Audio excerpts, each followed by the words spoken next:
ትላንትና ሙስሊሙ ህብረተሰብ ኢትዮጵያ ውስጥ በእውነት በሚደንቅ ሁኔታ እስልምናውን ብቻ ሳይሆን ኢትዮጵያዊነትን ያረጋገጠበት ወቅት ነው። 250 ሺህ የሚሆን መሬት ለህዝበ ሙስሊሙ የሚሆን መቃብር ቦታ ወስዶ ህዝቡ መብቱ እያስከበረ እየጠየቀ ነው። እነዚህ የፖለቲካ አጀንዳ ያላቸው በመግቢያችን ቀደም ብለን ያስተዋወቅነው ነው። ጉዳዩ የሙስሊሙ ማህበረሰብ ጥያቄዎች፣ ሰሞንኛና ዘለቄታ ያላቸው ሁኔታዎች የሁለት ወገን እይታ ይዳስሳል። የሰማችኋቸውም የምሽቱ ሰጥ አገባ ተሳታፊዎች ናቸው። ራሳቸውን በሚያስተዋውቁበት እንነሳ።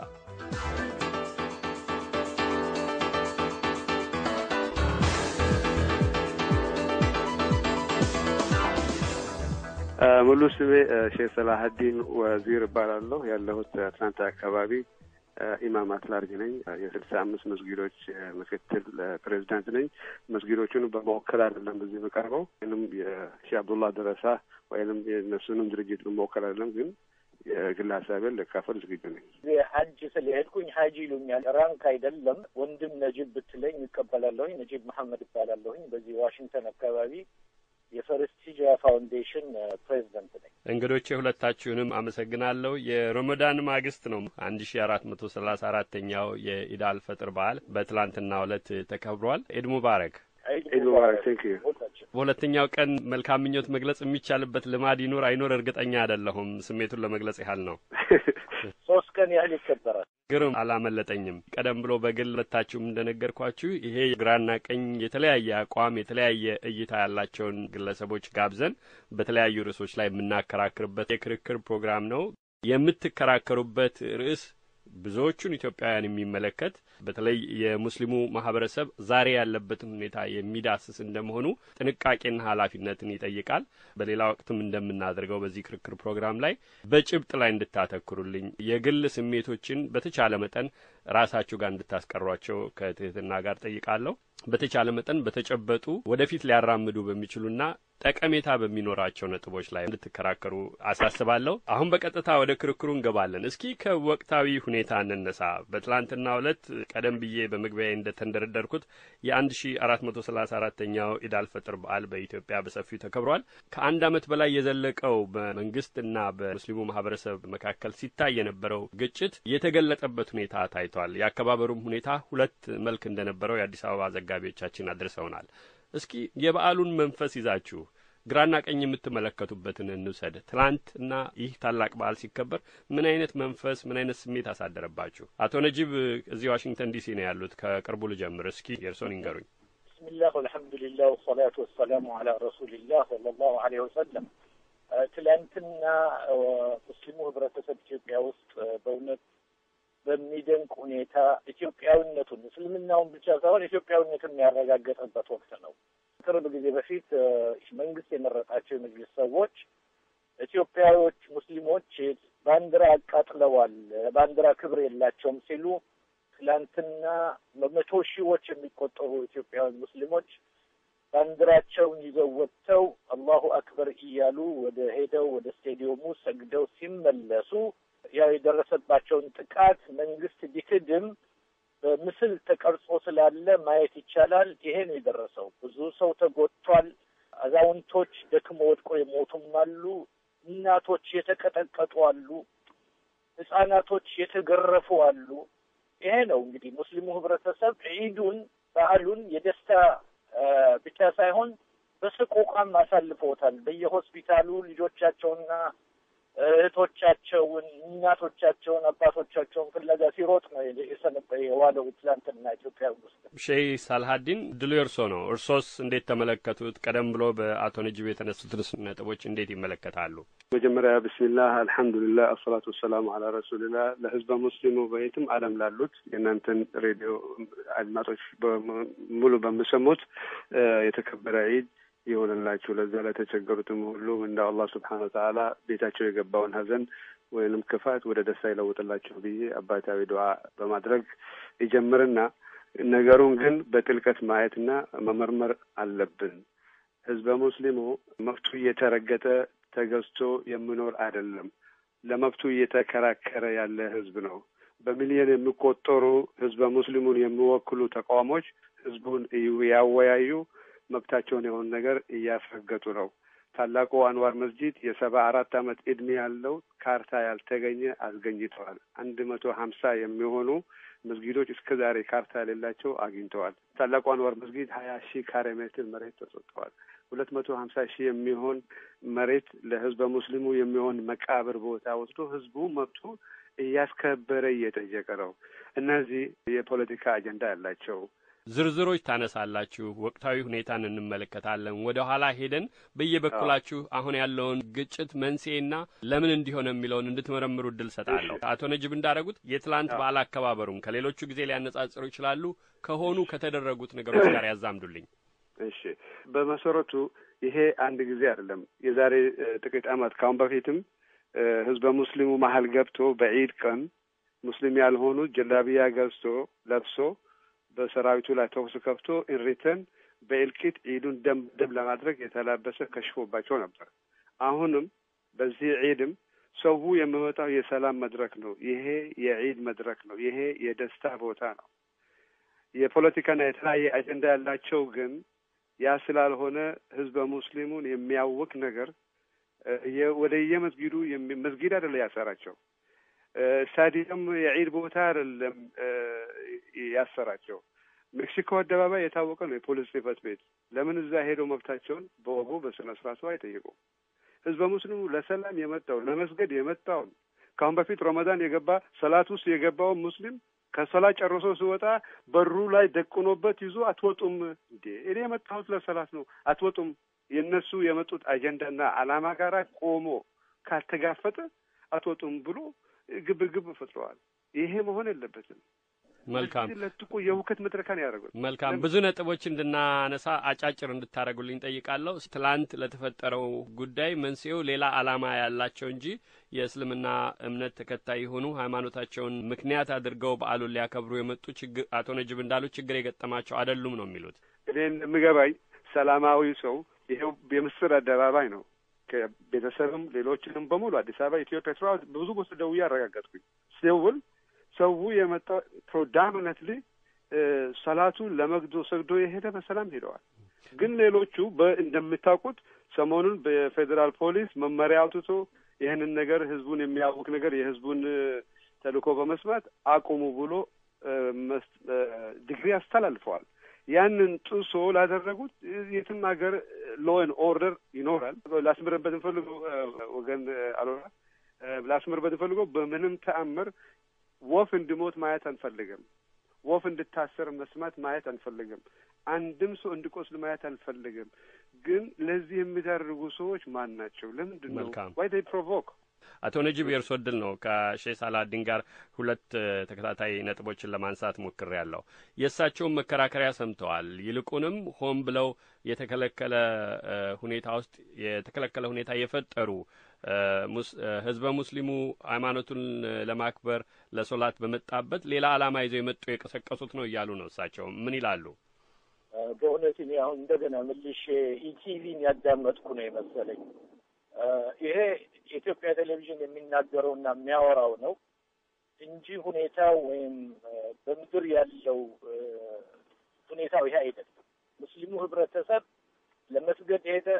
ከዚህ በፊት ተነቀፈ፣ ባንዲራ አቃጥለሃል ወይም አሮጌ ባንዲራ ይዘሃል ተብሎ፣ አሁን ግን ማንነቱን ለማረጋገጥ ለሶላት ሄደ። ሁሌም እንደሚሄደው በማስ ነው የሄዱት። እንግዲህ በብዛት ሆነው ነው የሄዱት። ሲመለሱ ልክ ኢትዮጵያ ቴሌቪዥን አጠገብ ሲደርሱ ፕሮፓጋንዳውን ለመቃወም ኢቲቪ ሌባ፣ ኢቲቪ ውሸታም እያሉ ስላሉ ነው ይሄ ሁሉ ውርጅብኝ የደረሰባቸው። ሙስሊሙ ህብረተሰብ ኢትዮጵያ ሙስሊም ህብረተሰብ ቅድም እንደተባለው ሰላሐዲን እንዳለው ጠመንጃ ይዞ ወይም ሙስሊም ያልሆኑ ሰዎች ጀለቢያ ለብሰው የሚለው ነገር በጣም በጣም የሚያሳዝንና የሚያሳፍር ነው። አንደኛ ነገር አቶ ሰላሐዲን እዛ በነበረበት ወቅት ለኢትዮጵያ ቲቪና ለአውራምባ ኒውስ ነው መሰለኝ በሰጠው መግለጫ ላይ የኢትዮጵያ መንግስት በጣም ለስላሳ ነው፣ እነዚህን ሰዎች መፍጀት አለበት ብሎ የተናገረ ሰው ነው። በዚህ አንደበቱ አሁን ይሄንን ጭፍጨፋ የሚደግፍ እኔ ምንም አይገርመኝም። የኢትዮጵያ ሙስሊም ህብረተሰብ በጣም ለስላሳ ፒስፉል፣ በጣም ሰላማዊ የሆነ ህብረተሰብ ነው ከዓለም ያየነው እንደሆነ። ነገር ግን አሁን መንግስት የሚፈልገው ይህንን ህዝብ ለውጦ ሁኔታውን ለውጦ ወደ ሽብር ለመምራት ነው። እስካሁን ድረስ የሁሉ መከራ በየቦታው ሲጨፈጨፉ ሲገደሉ አንድ እንኳን ድንጋይ ያልወረወረ ህዝብ ነው እና አቶ ሰላሐዲን እዚህ በአሜሪካ ነጻነት ምቾት ላይ ሆነው ይህንን ህዝብ የሚወነጅሉት። አድማጮች ክርክሩ አልተቋጨም። ቀደም ብሎ በአቶ ነጂብ በሰጠው ሀሳብ በተለይ በግላቸው የሚመለከታቸውን ሼህ ሳላሐዲን ጠንከራ አድርገው ይከራከራሉ። ክርክሩ የመፍትሄ አማራጮችን ጨምሮ በስፋት በሚቀጥለው ፕሮግራማችን ይቀጥላል። ሼህ ሳላሐዲን ወዚር፣ ሼህ ነጂብ መሐመድ፣ አቶ ነጂብ መሐመድ እንግዶችን ሁለቱንም ለጊዜያቸው አመሰግናለሁ።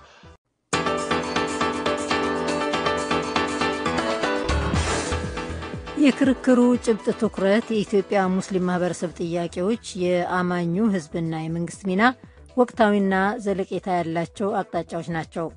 የሁለቱ ወገን እይታዎችን የሚያንጸባርቁት ተከራካሪዎች ባለፈው ሳምንት የጀመሩትን የጦፈ ክርክር በምሽቱም ሰፋ አድርገው ይቀጥላሉ። የፕሮግራሙ አዘጋጅና አቅራቢ አሉላ ከበደ ተከራካሪዎቹ ራሳቸውን ወደሚያስተዋውቁበት ያመራል። ሼህ ሰላሐዲን ወዚር እባላለሁ። ያለሁት አትላንታ አካባቢ ኢማም አትላርጅ ነኝ። የ65 መስጊዶች ምክትል ፕሬዚዳንት ነኝ። መስጊዶቹን በመወከል አይደለም እዚህ የምቀርበው፣ ወይም የሼህ አብዱላህ ደረሳ ወይም የነሱንም ድርጅት በመወከል አይደለም፣ ግን የግል ሀሳብን ልካፈል ዝግጁ ነኝ።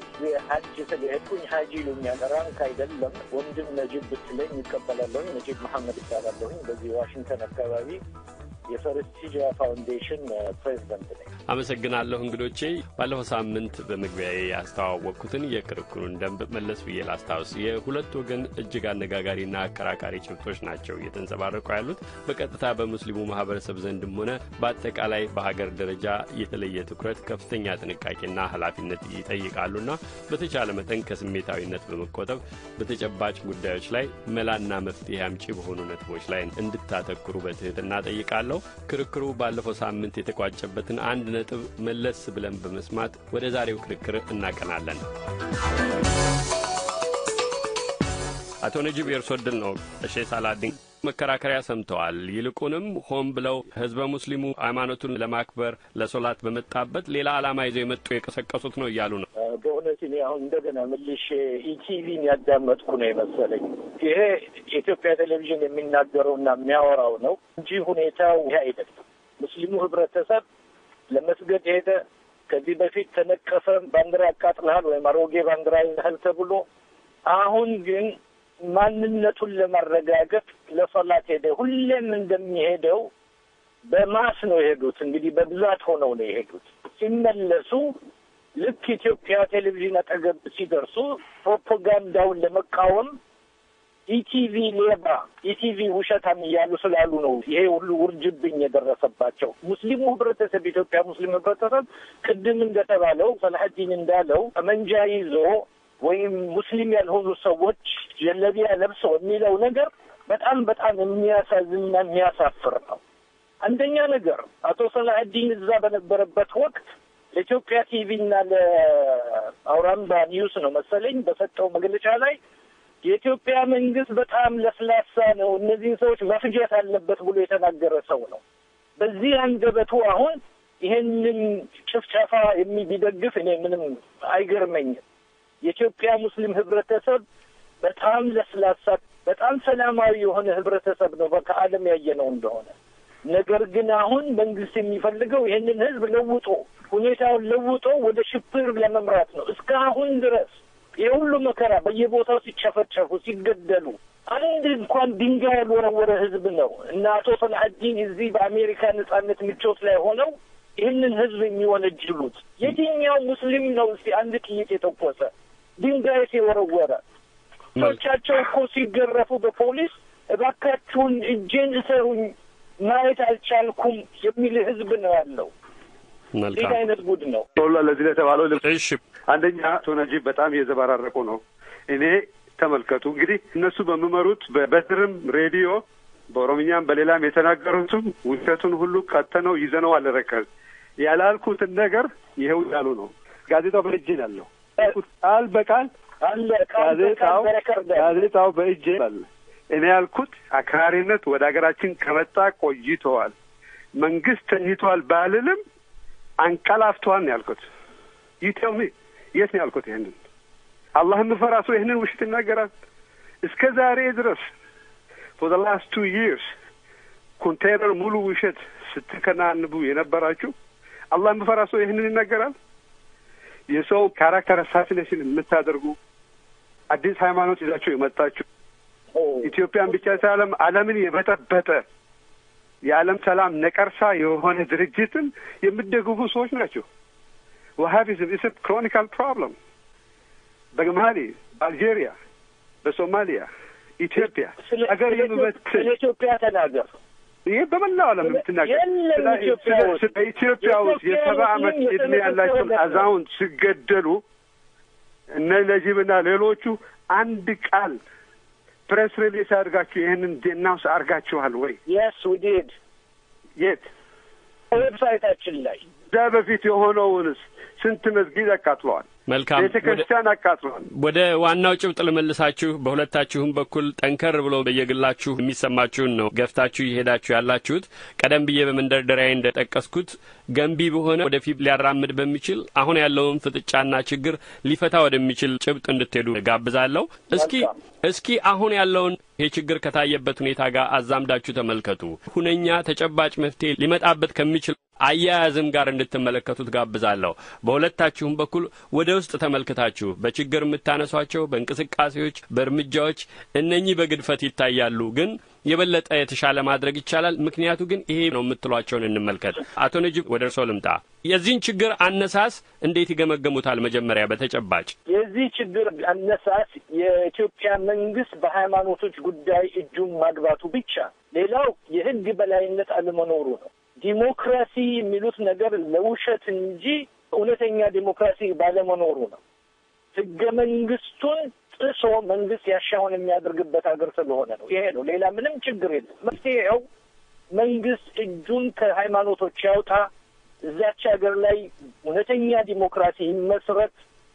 ማንም ህዝብ አህባሾቹም ቢሆኑ አሁን ትላንትና የመጡት አህባሾቹም ቢሆኑ ሃይማኖታቸውን የሚከታተሉበት መንገድ እንዲፈጠር፣ ሌላው መንግስት እንደ መንግስትነቱ ህገ መንግስት በወረቀት ላይ የተጻፈ ሳይሆን በተግባር የሚውል መሆኑን ሲያረጋግጥ ብቻ ነው። ይሄ ነው መፍትሄው። መልካም። እስከ መፍትሄው አንኳር የሚሏቸውን ጭብጦች አንስተዋል። ፈታ አድርገን ወደ ኋላ እንመለከታለን። ሼህ ሳላዲን ለርሶ ምድሉን ልስጥ። አቶ ነጂብ በዋናነት የመንግስት በሃይማኖት ጣልቃ ገብነት፣ በሀገሪቱ የተደነገገ ህገ መንግስቱ አለመከበር፣ ዲሞክራሲ የይስሙላ መሆኑ ትልልቅ ነጥቦችን ነው ያነሱት። ለርሶ የዚህ ችግር ፍጥጫ መንስኤው ምንድነው ይላሉ? አቶ ነጂብ ያነሷቸውን እነኝን ሶስት ዋና ዋና ነጥቦችስ እንዴት ይመለከታሉ? እኔ በመሰረቱ ወደ 5 ነጥቦች ሰመራይዝ በሆነ መልኩ ለማቅረብ እሞክራለሁ። አንደኛ የዚህ ችግሩ መንስኤ ኤክስትሪሚዝም ነው። ጽንፈኝነት፣ አክራሪነት መሰረቱ ኮሩ ረጅም ጊዜ ሲጋለብበት ከርሞ አሁን ሞር በጣም በይፋ እየወጣ ያ የሚቆጣጠሩት የነበረው መጅልስ ከነሱ እጅ ሲወጣ በነሱ እጅ በነበረ ጊዜ ሁሉ ችግር አልነበረም። እኔ አገሬ ሄጄ በማምነቴ ተጋብዤ ኢማም እንዳላሰግድ እነሱ መጅልሶቹ በተቆጣጠሩበት ጊዜ ህዝቡ ቢጠይቅም አልተጋፈጥኳቸውም። I said it's okay። ህዝቡ የለም ይሄንን እንድናለበት ግድ የለም ተዋቸው አልኳቸው። ግድ የለም ዱዓ አድርጉ፣ ሰብር አድርጉ። በእነሱ በተቆጣጠሩበት ጊዜ ያ ሁሉ ገንዘብ ኢንቨስትመንት ሲያደርጉ በአወልያ ለአብነት ለ878 አይታም የቲሞች ረተናል ብሎ በማስረጃ የተደገፈ ከነ ሪፈረንሱ በጄ ያለ 227 ሚሊዮን 503,075 ሳዑዲ ሪያል የወሰዱት ለማን የሰጡት? በእውነቱ እነማን ናቸው እኚህ የሚሏቸው? እነዚህ በዋሃቢያ አስተምሮት በዛ ኔትወርክ ውስጥ ያሉ ሰዎች ያመጡት በወልዲያ አላቆረጥኩትም። ስነ ስርዓት እንነጋገር። አቶ ነጂብ እድል ሰጥቶታለሁ ይናገሩ። ወልዲያ ላይ 817 የቲሞች ይረጣም ብሎ 35 ሚሊዮን 174,010 ሳዑዲ ሪያል ወስደዋል። ሐረርና ድሬዳዋ 316 የቲሞችን 15 ሚሊዮን 144,084 ሳዑዲ ሪያል ወስደናል ብሎ በጽሁፍ በማስረጃ በመሰር ለቪኦኤ መስጠት ይችላል። በፐብሊክ አደባባይ የምንለቀቅ ነው። ይሄ ኮር ኢሹ ወደ ቴሮሪዝም growing within United States በሚል በዩናይትድ ስቴትስ ሲሪያን ነበሩ ልሳችሁ J108-21 ኮሚቴ ኦን ጁዲሻል ዩናይትድ ስቴትስ ሴኔት ሂሪንግ ባደረጉት ሳዑዲ አረቢያ $7 billion Wahhabism in the name of humanitarian export ሲያደርጉ ለዛ ጽዋው $321 million አሜሪካ ውስጥ ምድብ በተለያዩ ሀገር ኢንክሉዲንግ አፍሪካ ውስጥ በመደቡት ይሄ ሁሉ ችግር ህዝቡን ሰላም የነሳው እንዲህ አይነት ስፖንሰር የሚያደርጉ ድርጅቶች በስተጀርባ ያሉ ናቸው። መልካም። ስለዚህ ምንጩን ለማድረግ አልቃይዳ አፍሌትድ የሆኑ ግሩፕ አሉ በዋሃቢዝም ሴክት ሁሉም አይደለም። እንደገና ወርኪንግ ክላስ ዋሃቢዎች አሉ፣ ፖለቲሽያን ዋሃቢዎች አሉ።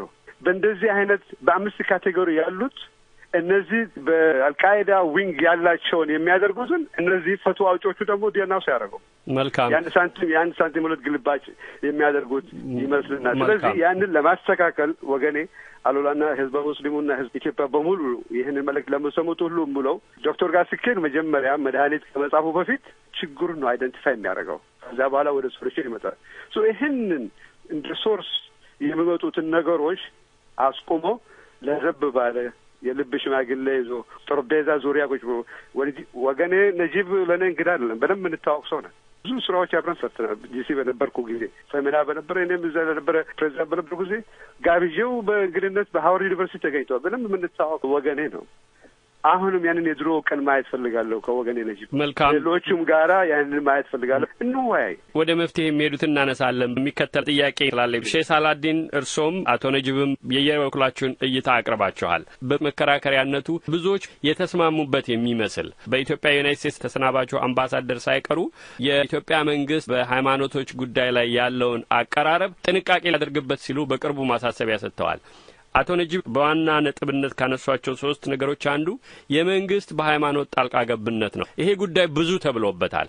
እርሱ ላይ የእርሶ ሐሳብ ምንድነው? የኢትዮጵያ መንግስት በእስልምና ሃይማኖት ጉዳይ ጣልቃ መግባት ነበረበት ወይ? በእውነቱ የኔን እይታ እኔ እንደምገባኝ መንግስት የምሰራው እኛው ለምሳሌ አሁን ዒድ እናከብራለን። ስናከብር ለጸጥታ ፖሊስ እንጠራለን፣ ይመጣሉ፣ ያስከብራሉ፣ ይሄዳሉ። እኔ እንደማውቀው እስከ ዛሬ ድረስ እናንተ ይህንን የአህባሽ መቀበል የግድ አለባችሁ ተብሎ እንደተወራው በመስጊድ ሲነገረኝ ስፒከር ፎን ላይ አንዱ ወገኖቻችን አስቀምጬ አገር ቤት ደውዬ ተረጋግጥ የለም። እንዲህ አይነት ነገር እውነቱ ምንድን ነው? ለስጌቱ ዘባለ መውፈት ምንድን ነው እውነቱ? ምንድን ነው የተጫነው? ምንድን ነው የተባለው? ምንድን ነው የተደረገው? ቬግ ስቴትመንት ነው። በሃይማኖት ጣልቃ አይግባ።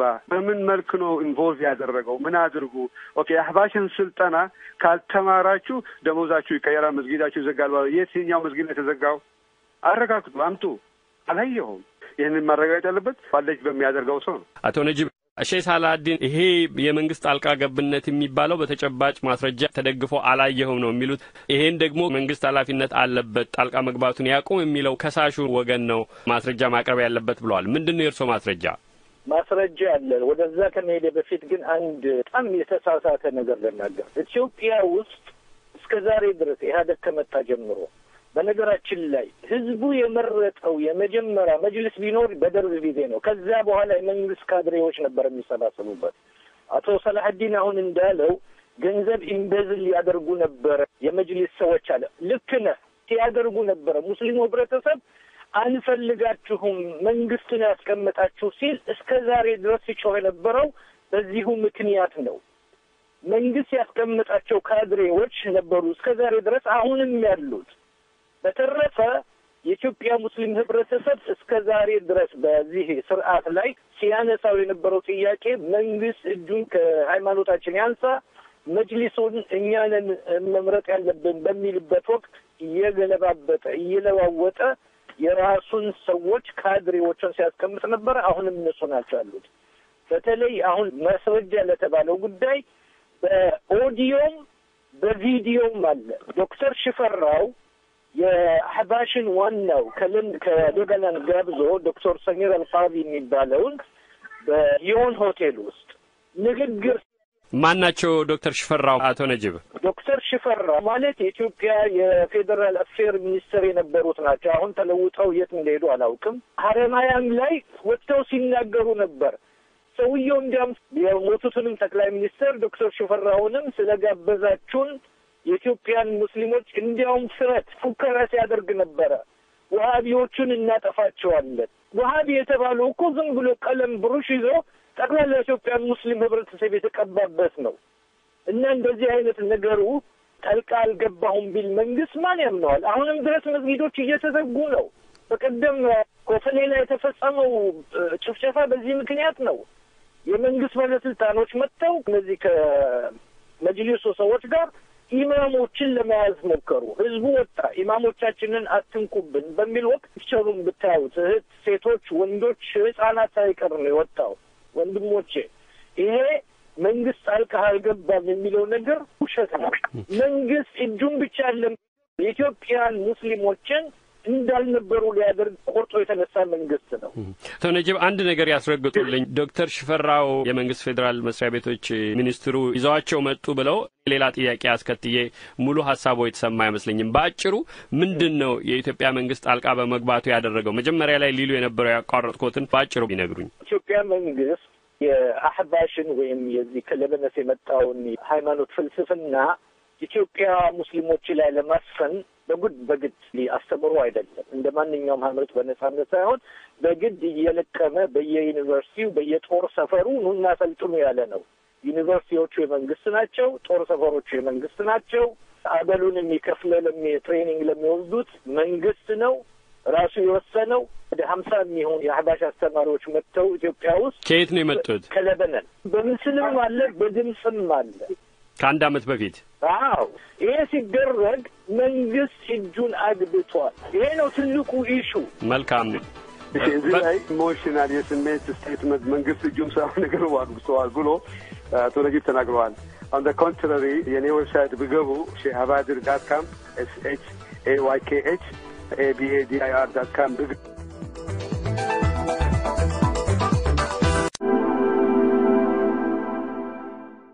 የእሰጥ አገባ የክርክሩ ጭብጥ ትኩረት የኢትዮጵያ ሙስሊም ማህበረሰብ ጥያቄዎች፣ የአማኙ ህዝብና የመንግስት ሚና፣ ወቅታዊና ዘለቄታ ያላቸው አቅጣጫዎች ሲሆኑ በመፍትሄ አማራጭ መነሻ ሐሳቦች ላይ ያጠነጥናል።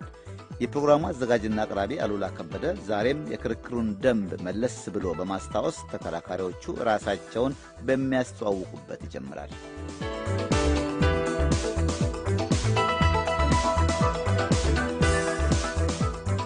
ሰላሀዲን ወዚር እባላለሁ። ያለሁት አትላንታ አካባቢ ኢማም አስላርጅ ነኝ። የ65 መስጊዶች ምክትል ፕሬዚዳንት ነኝ። መስጊዶቹን በመወከል አይደለም በዚህ በቀርበው ወይንም የሼህ አብዱላህ ደረሳ ወይንም የነሱንም ድርጅት በመወከል አይደለም፣ ግን የግል ሀሳቤን ልካፈል ዝግጁ ነኝ። ሀጅ ስለሄድኩኝ ሀጂ ይሉኛል። ራንክ አይደለም። ወንድም ነጂብ ብትለኝ ይቀበላለሁኝ። ነጂብ መሐመድ እባላለሁኝ። በዚህ ዋሽንግተን አካባቢ የፈርስት ሂጅራ ፋውንዴሽን ፕሬዚዳንት ነኝ። እንግዶቼ ሁለታችሁንም ለጊዜያችሁ በድጋሚ አመሰግናለሁ። የምትከራከሩበት ርዕስ ብዙዎቹን ኢትዮጵያውያን የሚመለከት በተለይ የሙስሊሙ ማህበረሰብ ዛሬ ያለበትን ሁኔታ የሚዳስስ እንደመሆኑ ጥንቃቄና ኃላፊነትን ይጠይቃል። የግል ስሜቶችን በተቻለ መጠን ራሳችሁ ጋር እንድታስቀሯቸው በጭብጥ ላይ እንድታተኩሩልኝ ከትህትና ጋር ጠይቃለሁ። ባለፉት 2 ተከታታይ ክፍሎች በተካሄደው ክርክር የየበኩላችሁን ሐሳቦች ለአድማጮቻችን አስጨብጣችኋል። ዛሬ ይበልጡን በመፍትሄ አማራጮች ላይ ነው የምናተኩረው። አሁን በምንወያይበት በምንነጋገርበት ሰዓት መፍትሄ ያላገኙ ጉዳዮች ላይ የእምነቱ መሪዎች እንደመሆናችሁ በየፊናችሁ ለምትቆሙለት ማህበረሰብ አሁን ካለው አስቸጋሪ ሁኔታ እንዲወጣ እኚህ አይነት አማራጮች ይኖራሉ በምትሏቸው ላይ እንድታተኩሩ ነው የምጋብዘው። ከቅርብ ልጀምር። አቶ ነጂብ ለርሶ እድል ልስጥ። ከተገባው ፍጥጫ ለመውጣት የተሻለ ሊረዳ የሚችል መፍትሄ አማራጭ ነው የሚሉት? ብስሚላህ الرحمن الرحيم الحمد لله رب العالمين والصلاة والسلام على رسول الله صلى الله عليه وسلم። እንግዲህ መፍትሄው ያለው ኢትዮጵያ መንግስት እጅ ነው። የመፍትሄ አፈላላኪ ኮሚቴው እዛ ነበር፣ ታስረዋል። መጀመሪያ እንግዲህ እኔ መፍትሄ ነው ብዬ የማስበው አንደኛ እነሱን ፈቶ እንደገና ውይይቱን መቀጠል ነው። እነዚህ ወንድሞቻችን ከመንግስት ጋር እዛው ቅርብ ነው ያሉት። መፍትሄ ለመፈለግ ነበር የሚነጋገሩበት ሁኔታ አለ። ህዝቡ የፈለጋቸው 3 ጥያቄዎች አሉ። እነዛ ጥያቄዎች እንዲመለሱ ነው። መፍትሄው በመንግስት እጅ ነው ያለውና ይሄ ነው። ግን ኦፍ ኮርስ ከዛ በኋላ ከአንድ አመት ከምናምን በኋላ እንግዲህ ነገሮች ሁሉ ተወሳስበዋል። ከሶስቱ ጥያቄዎች ሌላ ብዙ መፈታት ያለባቸው የፍትህ ጥያቄዎች አሉ። እነዚያ ሁሉ መፈታት አለባቸው። የተፈጠሩ ችግሮች እያሉ ነው። ግን ከዛ በፊት ከዚህ ቀደም ተቀምጠው ነበር ያሏቸውን ሶስቱን ጥያቄዎች ባጭሩ ያስታውሱ። የመጀመሪያው እንግዲህ ያው ትግሉ ራሱ የተጀመረበት የአወሊያ ትምህርት ቤት ነበረ። አወሊያ ህዝብ በመረጠው ቦርድ ይተዳደር የሚል ነው። መጅሊሱ እጁን ያንሳለን የሚል ነው። እንግዲህ ይሄ የሙስሊሞች መጅሊስ የሚባል አለ። ከፍተኛ የእስልምና ጉዳዮች ጉባኤ የሚባለው ሄዶ ቴክ ኦቨር ነው ያደረገው እና ይህንን ለቃችሁ ሙስሊሙ ህብረተሰብ ያቋቋመው ትምህርት ቤት ነው። ሙስሊሙ ህብረተሰብ ራሱ የመረጣቸው ህዝብ የመረጣቸው ቦርድ መጥቶ ያስተዳድሩት የሚል ነው። ይሄ ነው አንደኛው ጥያቄ። ሁለተኛው ጥያቄ መንግስት የአህባሽ ፊሎሶፊ ወይም ትምህርት በእኛ ላይ አይጫንብን የሚል ነው። ሶስተኛው ጥያቄ መጅሊሱን ራሱን ህዝቡ ይምረጠው፣ ይሄ የእስልምና ጉባኤውን ህዝቡ ራሱ ይምረጠው የሚል ነው። እነዚህ ሶስት መሰረታዊ የመብት ጥያቄዎች ናቸው። ሶስቱም አልተመለሱም። ሶስቱም በሚያስቸግር ሁኔታ ከነዚህ ከሶስት ጥያቄዎች ጋር ያስከተሉ ሌላ ጥያቄዎች ተፈጥረዋል። ይኸውም የወንድሞቻችን መታሰር፣ የህዝብ መገደል፣ መገረፍ፣ መታሰር፣ መፈናቀል፣ ይሄ ሁሉ አለ። ይሄ ሁሉ እንግዲህ መፍትሄ ያስፈልገዋል። መልካም ብዙ ነጥቦችን እንድናነሳ ቀደም ብዬ እንዳሳሰብኳችሁ ሰብሰብ እያደረጋችሁ ሀሳባችሁን ታካፍሉኛላችሁ። ሼህ ሳላሀዲን ወደ እርሶ ላምራ። የመፍትሄ አማራጮችን እንድትመለከቱ ነው በየፊናችሁ ያነሳሁት። በአቶ ነጂብ በኩል ቀዳሚው በስር ላይ የሚገኙት የማህበረሰቡ መሪዎች ይፈቱ፣ ከዚያ ቀደም የተነሱ ሶስት መሰረታዊ ያሏቸው የመብት ጥያቄዎች የሚመለሱ፣ በኋላ የተከተሉትንም ችግሮች እንዲሁ በአግባቡ በየደረጃው መፈታት አለባቸው ነው ያሉት። እርሶስ ቁልፍ አማራጮች የሚሏቸው የትኞቹ ናቸው? በአቶ ነጂብ በኩል የተነሱትንስ እንዴት ይመለከታሉ እንደ ቅደም ተከተላቸው? በዚህ እንደገና ለተሰጠኝ ዕድል ከልብ ያመሰገንኩ። በዲናችን ባለው መመሪያ መሰረት በዚህ ዱዓ ልጀምር። اللهم أرنا الحق حقا وارزقنا اتباعه ትርጉሙም አላህ ሆይ ሐቁን በሐቅነቱ አይተን እንድንከተል፣ وأرنا الباطل باطلا وارزقنا اجتنابه باطልን በባጥልነቱ አላግባብ የሆኑ መወገዱትን ሁሉ በምናየው ቀልብና አይን ሰጥተን እንዳንከተል ፈጣሪ ሆይ ችሎታህን ስጠን በማለት ይጀምርና መልካም በእውነቱ ለመጀመሪያ የሚያስፈልገው ብሔራዊ የጋራ እርቅ ኮሚቴ ማቋቋም ነው። ከአሁን በፊት መፈላላጊ ኮሚቴ የተባለው በብዙ ሙስሊሞች ዘንድ እኛን አይወክልም ብሎ ትንሱን ስለሰጠ ወደዛ ተጀምሮ በተሞክሮ ውጤት አልባ የሆነ ነገር ላይ መሞከር ሳይሆን በአዲስ ሁለገብ የሆነ በጣም አላህ ፈሪ የሆኑ ዕልም ያላቸው ሰዎች፣ የሃይማኖት አባቶች ያካተተ ብሔራዊ የጋራ እርቅ ኮሚቴ ማቋቋም፣ ይሄ ገለልተኛ የሆነ ማለት ነው፣ የማንም ተጽዕኖ የሌለበት።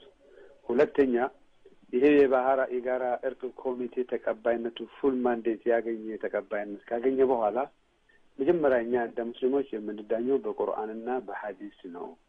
በዚህ በቁርአን አስተምሮት አዲስ የመጣው ሃይማኖት ምንድን ነው? አሁን ያሉ ችግሮች ምንጩ የመጣው ከምንድን ነው? ይህንን እንዴት ነው እልባት ማስያዝ የምንችለው ብሎ መጀመሪያ ከሁሉ በፊት በቁርአንና በነቢያችን ሐዲስ አስተምሮት መዳኘት መቻል ነው። ሶስተኛ የህግ የበላይነት ማክበር ነው። እዚህ አሜሪካን ውስጥ ያለነው ከ2000 በላይ የተለያዩ ሃይማኖቶችን የሚታስተናግድ ሀገር ኢንክሉዲንግ ዋሃቢያም ጭምር በትክክል አስተናግዳ ያለችው አገር ተመሳሳይነት ታይቶ ይህንን ተመሳሳይነት በኢትዮጵያ የማናይበት ምን ምክንያት አለ? እንደውም 2000 አይሆኑም በኢትዮጵያ ውስጥ ያሉ ሃይማኖቶች። ስለዚህ ያንን አይነት በሰከነ መንፈሱ ይሄ የማበዱና የፍጥጫው ነገሩን የሚያስቆም ወጣቶቹን በትምህርታቸው ላይ ፎከስ አድርጎ እንዲማሩ እነሱን እንደ መርዳት ፋንታ በየፌስቡኩና እነሱን እንደ ጦር ሜዳ መላክና እነሱን የበለጠ ችግር ውስጥ ማስገባት ለሀገርም አይበጅም። እስካሁን ተሆነ ያለነው የበለጠ ህዝባችን እስር ቤት እንድማገድ፣ እንድቃጠል፣ እንድታሰር ማየትም መስማትም አንፈልግም። ይብቃን። አራተኛ በሰከነ መንፈሱ በጋራ ተባብረን አገራችንን ከድህነት ማነቆ የሚያወጣውን ነገር ድህነትን እናጥፋ። ድህነት ከጠፋ ይሄ በገንዘብ ሊገዛ የፈለገውንም አይገዛለትም። አምስተኛ ድንቁርናን ከህዝበ ሙስሊሙም ከህዝበ ክርስቲያኑም ማጥፋት ነው።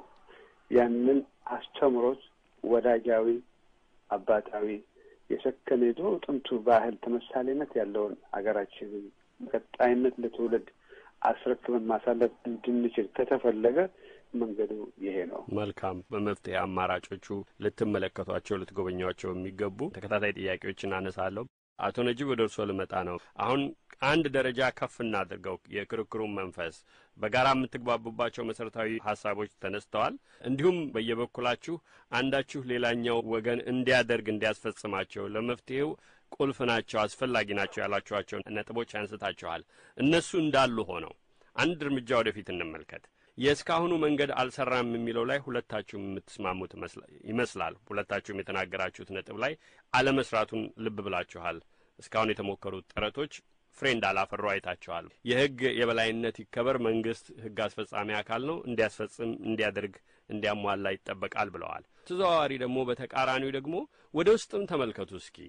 በየበኩላችሁስ የትኞቹ ነገሮች እስካሁን ያልሰራውን ነገር እንዲያሰራ በእኛም በኩል እነኝህን መመርመር አለብን መፈተሽ አለብን ትላላችሁ? አቶ ነጂብ እርሶን ላስቀድም።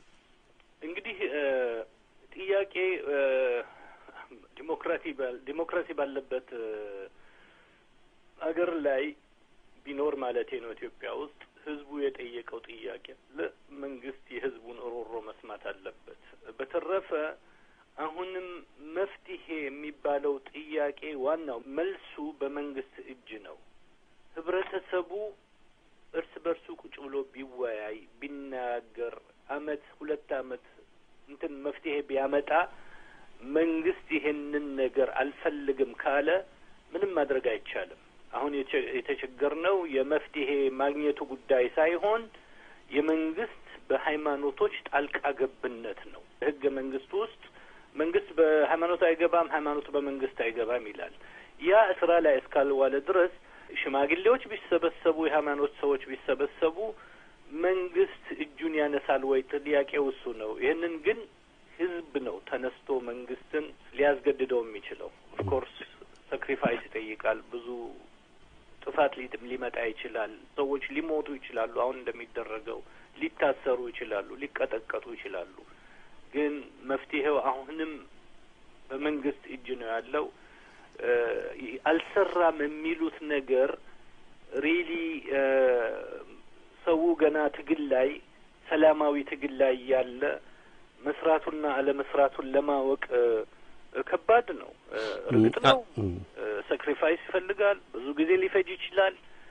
ግን አንድ ቀን ግን ፍትህ ይመጣል ብለን እናስባለን። ኢትዮጵያ ውስጥ ለሁሉም ለሙስሊሙም ለክርስቲያኑም ሃይማኖት ለሌለውም የፈለገው ሃይማኖት ቁጥር ይኑር ፍትህ ከሌለ የህግ በላይነት ከሌለ ምንጊዜም ሶሉሽን አይኖርም። መልካም። በመንግስት በኩል የሚኖረው ሚና እንዳለ ሆኖ በየበኩላችሁ ግማሽ መንገድ መታችሁ ልታስተካክሏቸው የምትችሏቸውን ነጥቦች ለማየት ነው እየሞከርኩ ያለሁት። ነገር ግን ለሼህ ሳላዲን ቅድሚያ እድል አሁን መስጠት ስላለብኝ ወደ እርሳቸው ሄዳለሁ። አቶ ነጂብ ወደ እርስዎ መለሳለሁኝ። ሼህ ሳላዲን በአጠቃላይ ሊደረጉ የሚችሉ ነገሮችን በአንድ በኩል በተቃራኒው ደግሞ ድምጻችን ይሰማ በሚል በእነ አቶ ነጂብ ቡድን በኩል የሚደረጉ እንቅስቃሴዎች ላይ ይታረሙ ይለወጡ ያሏቸውን ነጥቦች አንስተዋል።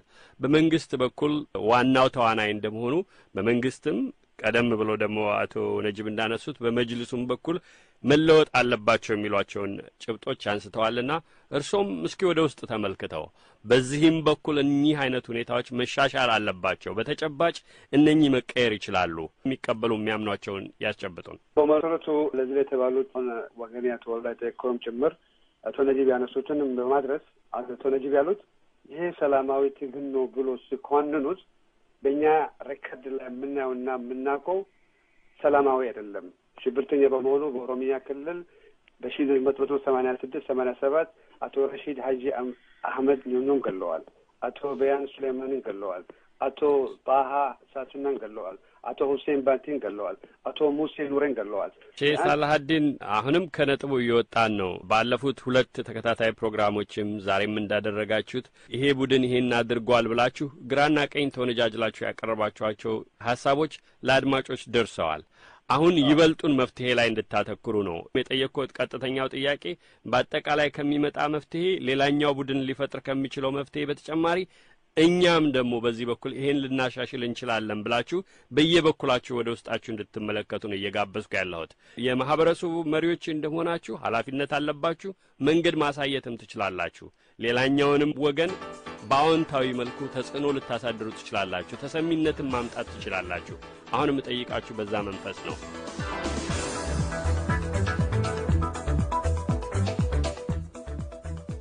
ገፋ አድርጌ ቀጠልኩ እንጂ አላበቃም። ሰዓታችን ግን ያለቀ ይመስላል። ክርክሩ ይቀጥላል። አድማጮች፣ የመፍትሄ አማራጮች መንደርደሪያው ዙሪያ ክርክር ተጀመረ እንጂ አልተቋጨም። በሚቀጥለው ሳምንት ተከታዩን ይዤ እቀርባለሁ። ሼክ ሳልሃዲን ወዚር፣ አቶ ነጂብ መሐመድ እንግዶቼ ለጊዜያቸው አመሰግናለሁ። ጊዜ